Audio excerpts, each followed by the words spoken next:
Cuando no se nos habla de Palestina, parece que allí no pasa nada, pero siempre pasa algo. Pasan días y días de ocupación sin que la comunidad internacional haga nada para presionar a Israel y dar una solución. Habrás oído que en las últimas semanas se ha producido, en Jerusalén y otras ciudades palestinas e israelíes, una ola de violencia con muertos. Para acabar con una violencia que no es nueva, hay que abordar de una vez las causas estructurales del conflicto.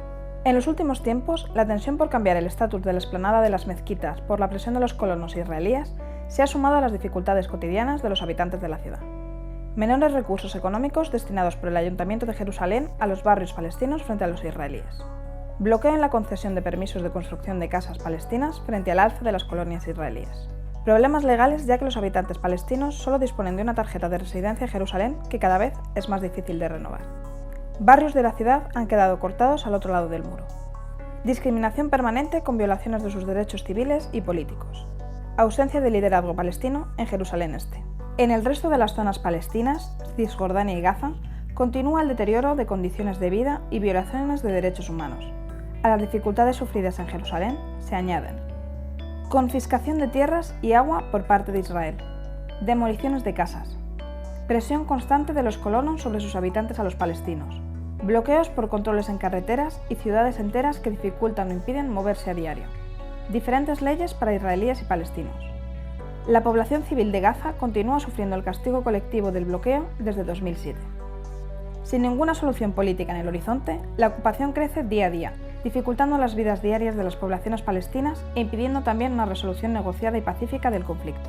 En los últimos tiempos, la tensión diaria ha crecido hasta desatarse en violencia entre las personas. De nada sirve elevar vallas o más controles de seguridad si no se dan soluciones políticas que apuesten por la paz y la justicia para todos. La inacción de otros partidos políticos en España, poco sensibles a las reivindicaciones de la sociedad civil, que apuesta por acabar con la ocupación mediante presión política, hace que continúen creciendo los problemas.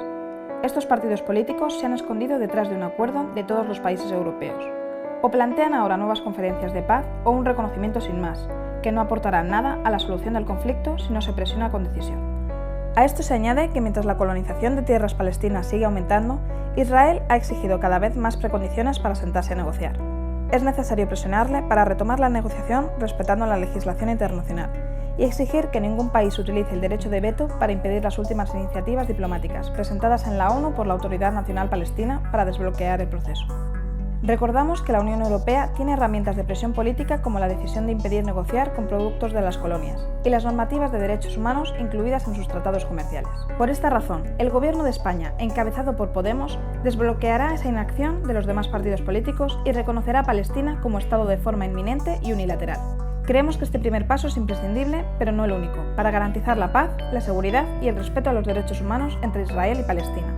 No podemos caer en falsos neutralismos si queremos que los conflictos se resuelvan. Por justicia, para acabar con la violencia, hay que actuar en política y ser activos para resolver los conflictos antes de que se vuelvan peores, y porque es una demanda que debemos también a todas las personas de este país que hace muchos años que lo piden.